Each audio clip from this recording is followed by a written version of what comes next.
when Andy Warhol said, art is what you can get away with. I think he meant you can escape from the scrutiny. No one can pin you down within its contours.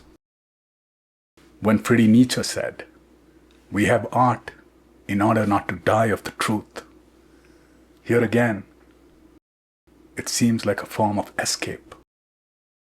It's clear to me now. They were talking about paintings, the visual art. When it came to storytelling, I think it would fall under the classification of the literal arts. Stories bind us to the words, its meaning, and yet, to avoid being misunderstood, and for the listener to find it interesting, acceptable, you have to add some level of drapery for it not to come across too harsh, too direct. That is why a story like Francesca's is hard to tell. It's an open secret, which is to say, it's as old as time itself. And it has been happening, some iteration of it. It continues. No wonder people say, to respond to a question, or perhaps just make a statement in the company of trustworthy people. Can I say trustworthy? They preface with, to be quite honest, or to tell you the truth. They're not afraid, but hesitant perhaps, to tell it as it is. When you reach a certain age, the lived experience is time enough for us to acknowledge the truths. If you're a father to a daughter, a son to a mother, a brother to his sister, a husband to a loving wife, and if you've been the beneficiary of good, close friendships with members of the opposite sex, shall we say? I don't know what is the politically correct adjective to use here. But all of whom you dearly love. If this is you, Mr. Roboto, then domo arigato. Because you are no stranger to the Francesca story. I mean the storyline. It appears in many forms. Of course we know that. If I was standing currently in the presence of any one of these friends, family members, I know what they will say. What do you know?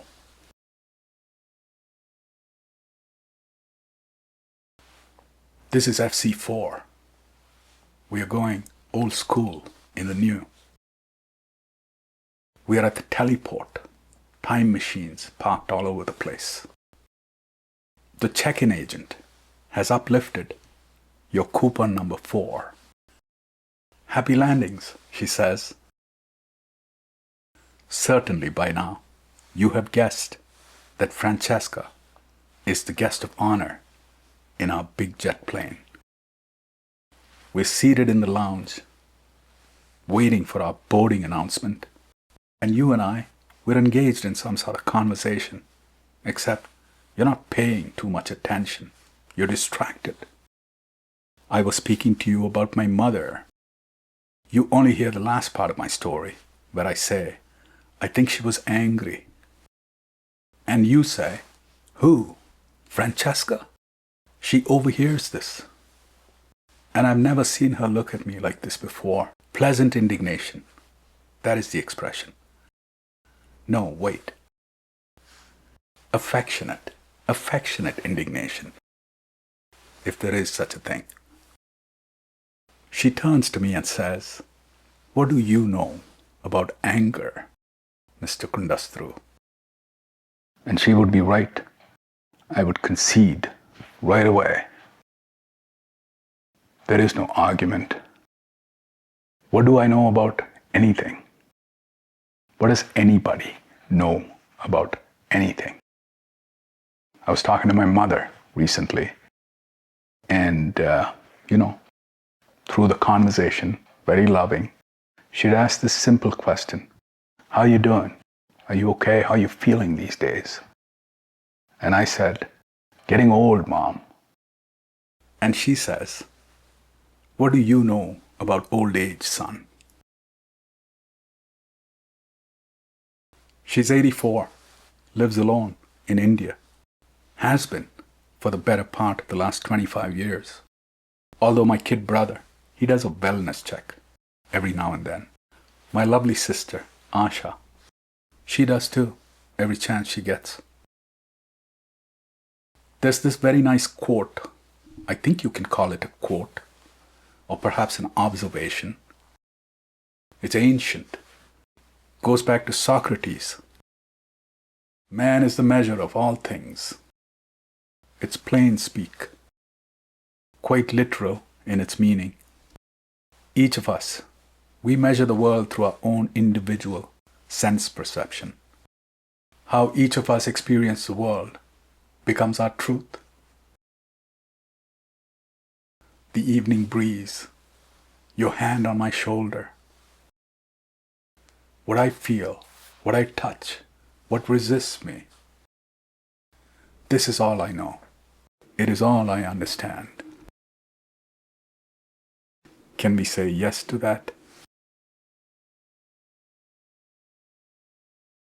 I'm sure you noticed. No seatbelts today. We're doing 0G. There's no need to hang on. Music? Of course there'll be music. No refreshments though. But you didn't even ask. You are like, I don't care about refreshments. I beg your pardon, madam. I would have said that French, pardon, madame, but I thought I'd ruin it, so better not. Our destination today is the tropical island of ambition. Yeah, there is. Of course there is. There's a secret passage that we're going to navigate through between Ganymede and Jupiter. To get to the tropical island, we will see, perhaps, how this idea of ambition fits in to the general foundational structure. How it'll connect to the Francesca story in some sort of way. To present you with this idea of ambition, and of course, this is not at a level we play in terms of definition. To me, if you were to ask, what does it mean? I ask you, what is ambition? I would draw from this idea that every loving parent imparts, instills in their kids the idea of ambition. What they take from it, what they understand, it's based on their sense perception. I can say that my parents, they did it for us. And so did I think. How am I going to manage my time here? We'll have to make it a two-part. You know what that means. The return trip is free. It's on the house. So what I will do is end it here and continue right after. Hey, look, we are passing the lunar surface. Maybe we'll stop and look, hey? I'll play this song called Standing on the Moon by the Grateful Dead, of course. You might feel like singing along because singing in 0G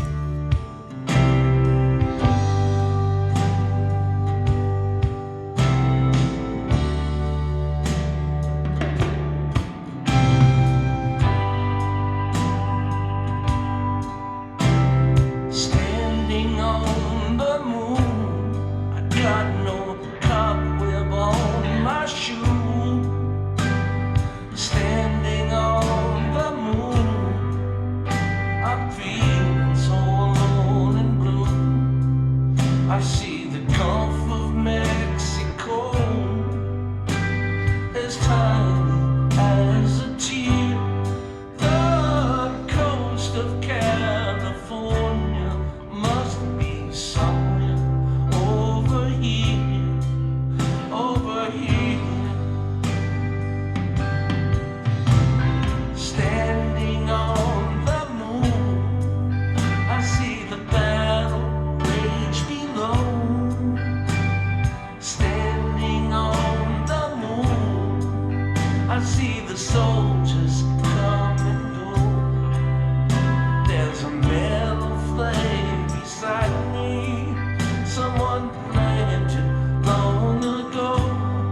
Oh, glory, standing stiffly, crimson, white, and indigo. Oh, glory, standing stiffly, crimson, white, and indigo.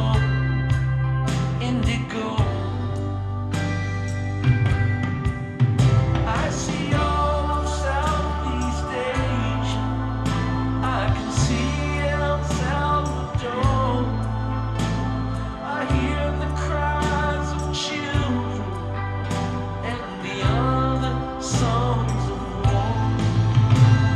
It's like a mighty melody that rings down from the sky. Standing here upon the moon, I watch it all roll by, all roll by, all roll by, all roll by.